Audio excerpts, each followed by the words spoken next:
আসসালামু আলাইকুম বন্ধুরা, কেমন আছেন সবাই?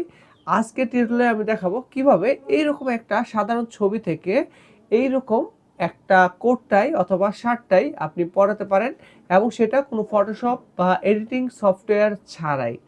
সো টিউটোরিয়ালটি তাদের জন্য খুবই ইম্পর্টেন্ট যারা এই ধরনের সফটওয়্যার কাজ জানেন না অথবা খুব অল্প জানেন। তো কথা না বাড়িয়ে চলে যাচ্ছি আমাদের পিসি স্ক্রিনে। ওকে বন্ধুরা, আমরা চলে আসলাম আমাদের ডেস্কটপ স্ক্রিনে। সো আমরা এখানে একটু ব্রাউজার চালু করে নিলাম। আমাদের কাজটি হবে মূলত ইন্টারনেট ব্রাউজার দিয়ে। সো এখানে আমরা গুগল সার্চে আমরা সার্চ করব passport photo maker. Just passport photo maker লিখে আমরা সার্চ করলে এই যে অ্যাড্রেসটা চলে আসছে কাট আউট প্রো, এই অ্যাড্রেসে যে লিঙ্কটা চলে আসছে আমরা এখানে চলে আসব। এখান থেকে দেখা যাচ্ছে আপলোড ইমেজ। তো আপনার যে ইমেজটাকে আপনি চেঞ্জ করবেন, শার্ট অথবা কোটটাই চেঞ্জ করবেন, সেই ইমেজটা আপলোড ইমেজে ক্লিক করার পর চুজ করে দেবেন। সো এখানে ক্লিক করার পর আমি একটি ছবি রেডি করে রেখেছি, একটা ফর্মাল ছবি। জাস্ট এটাকে চুজ করে দিলাম।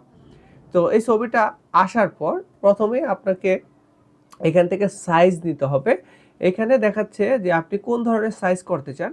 এখানে বিভিন্ন দেশের পাসপোর্ট সাইজ বা বিভিন্ন দেশের ভিসার জন্য যে সাইজ লাগে সেগুলোও আছে। তো আপনার নির্দিষ্ট যে কোনো একটা সাইজ দিয়ে দিতে পারেন।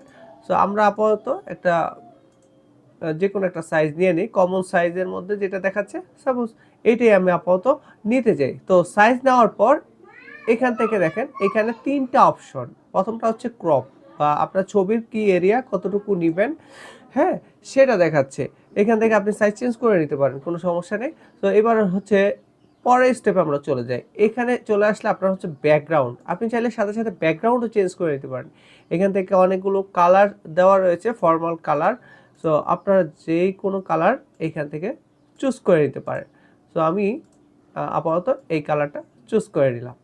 এর পরের যেটা আছে সেটা হচ্ছে শার্ট টাই, কোট টাই এরকম চেঞ্জ করার অপশন। সো এইখানে দেখেন অনেকগুলো শার্ট বা কোট টাই দেওয়া রয়েছে। সো এখান থেকে আমি একটা চুজ করলাম, আপনার যেটা পছন্দ সেটা আপনি চুজ করবেন। তো এইটা কয়েক সেকেন্ড সময় নিচ্ছে। সো এই তো দেখেন, ওয়াও কি সুন্দরভাবে একবারে জায়গা মতো কিন্তু বসে পড়ছে। আপনার গলার মাপ যোগ কোনো কিছু দরকার নেই, একবারে মানে অ্যাকুরেট বলা যায়, অলমোস্ট অ্যাকুরেট একবারে বসে পড়ছে। আপনার যেটা পছন্দ সেটা কিন্তু এক ক্লিকে বসাই দিতে পারেন। সো কাজ শেষ আমাদের। এখন কোডটাই বসানো হয়ে গেছে, ব্যাকগ্রাউন্ড চেঞ্জ হয়ে গেছে, ক্রপ হয়ে গেছে। জাস্ট আমরা এখান থেকে ডান দিয়ে দেবো। এভাবে আপনার যেটা পছন্দ আপনি সেটাই কিন্তু ওকে দিয়ে ক্লিক করে বসাই দিতে পারেন। এবার আপনার ডাউনলোড, এখান থেকে কন্টিনিউ এবং ডাউনলোড, আমরা আর কোনো কাজ করবো না। সো এখান থেকে ডাউনলোড, এবং এটা পিএনজি জেপিজি যে কোনোভাবে করা যাবে। সো আমি যে কোনো একটা অপশন বাছাই করে ডাউনলোড করে নিই। সো এখানে আমার ডাউনলোড করা যাচ্ছে না, ইনসাফিসিয়েন্ট ক্রেডিট। এখানে আসার পর মোট 4বার, সম্ভবত 4বার আপনাকে ফ্রিতে ডাউনলোড করার বা এডিট করার সুযোগ দেয়।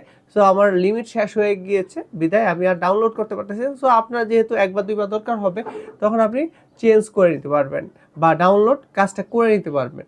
সো জাস্ট এখান থেকে আপনি জাস্ট ডাউনলোড চাপ দিলে কিন্তু ডাউনলোড হয়ে যাবে। আর এর চেয়ে বেশি যদি ডাউনলোড প্রয়োজন হয় সেক্ষেত্রে আপনার এখান থেকে ক্রেডিট আর্ন করা যাবে। ক্রেডিট আর্ন করার উপায় হচ্ছে কিছু ইনভাইট করা। এখান থেকে আপনার লিঙ্কডইন, ফেসবুক, টুইটার এইগুলোর মাধ্যমে আপনি কাউকে ইনভাইট করে আনতে পারলে বা ইনভাইট করলেই আপনি আপনার ক্রেডিট বাড়াতে পারবেন। সো এই ক্রেডিট বাড়িয়ে আপনি একাধিক বা পরবর্তীতে আরও বেশি লাগলে এভাবে আপনি এডিট করতে পারবেন অনলাইনে। সো দেখলেন কিভাবে আমরা খুব সহজেই কিভাবে একটি ফর্মাল ছবির শার্ট বা কোটটা চেঞ্জ করি। সো আশা করি ভিডিওটি ভালো লেগেছে। যদি ভিডিওটি ভালো লাগে থাকে তাহলে অবশ্যই লাইক দিয়ে আপনার মতামত জানাবেন এবং এই ভিডিওটি বন্ধু বান্ধবের সাথে অবশ্যই শেয়ার করবেন। তো দেখা হচ্ছে পরবর্তী কোনো ভিডিও নিয়ে। সে পর্যন্ত সবাই ভালো থাকবেন, সুস্থ থাকবেন। আল্লাহ হাফেজ।